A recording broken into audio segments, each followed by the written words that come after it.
कोई हमारे साथ छल करता है, कोई हमें पीड़ा देता है, तो तन दुख से और मन प्रतिशोध से भर जाता है। फिर हम प्रतिकार चाहते हैं, अपने मन की अग्नि को शांत करने के लिए प्रतिशोध चाहते हैं। और यही हम सबसे बड़ी भूल कर बैठते हैं। तो क्या किया जाए? इसका केवल एक ही उपाय है और वो है क्षमा। यदि प्रतिकार चाहिए तो प्रतिशोध भुला दीजिए और न्याय की ओर अपने पग बढ़ाइए, क्योंकि यही वास्तविक प्रतिकार है।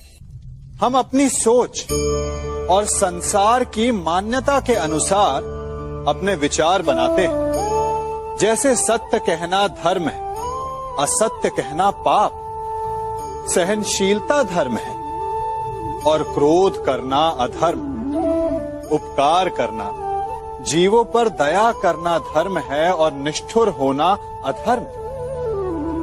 परंतु क्या यही सत्य है? क्या कभी कभी परिस्थितियां इन आवेशों को उल्टा नहीं कर देती?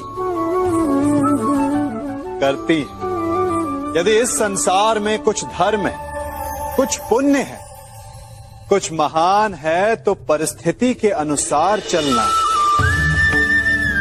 जटायु स्मरण है आप सबको, वो जिन्होंने रावण पर क्रोध किया था, उस पर आक्रमण किया था। उस समय जटायु का क्रोध पाप नहीं था, धर्म था। इसीलिए अंत में उन्हें भगवान राम की गोद मिली। और कुछ ऐसे भी होते हैं जो धर्म को सहनशीलता समझकर हर अन्याय को सहते हैं और अंत में वो बाणों की शैया पाते हैं। यदि कोई पशु या व्यक्ति अकारण आक्रमण करके किसी निर्दोष के प्राण लेने की चेष्टा करे, तो उसके रक्षा हेतु उसका वध कर देना पाप नहीं, समय की मांग है। क्योंकि आक्रमण भी आत्मरक्षण ही है।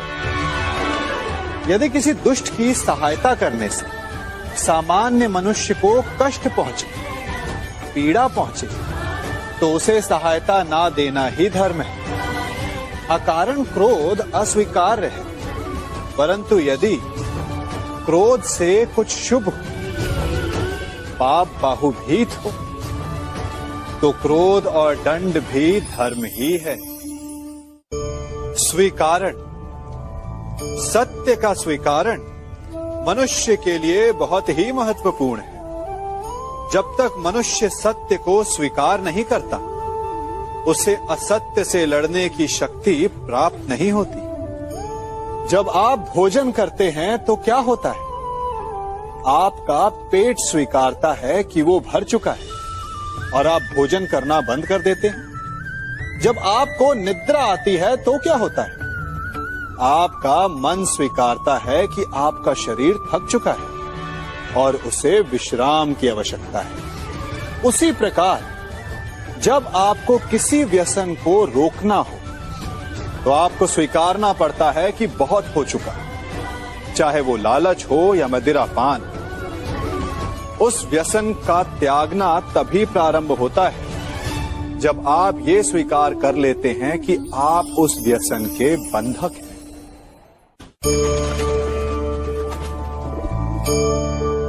इन पक्षियों को देख रहे हैं आप?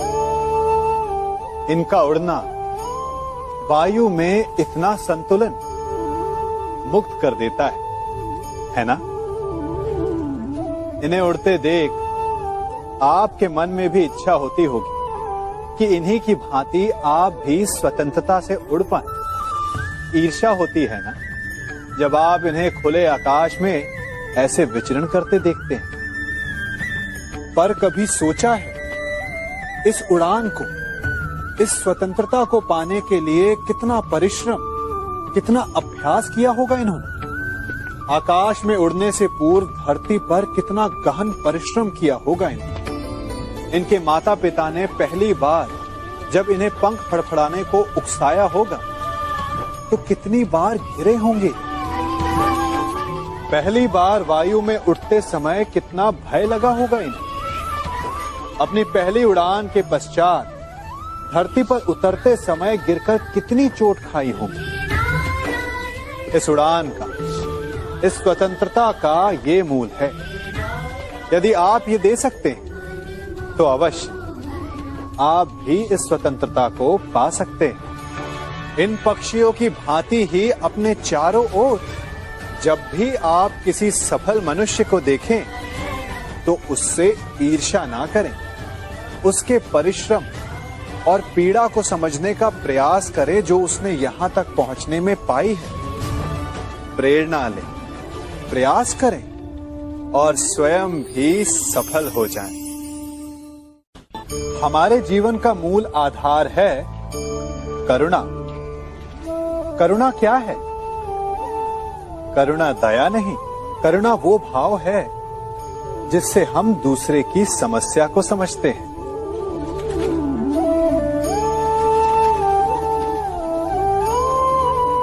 उसकी कठिनाई को अनुभव करते हैं। इस संसार में सारे संघर्षों का मूल है एक दूसरे की परिस्थिति को ना समझना, और इस समस्या का हल है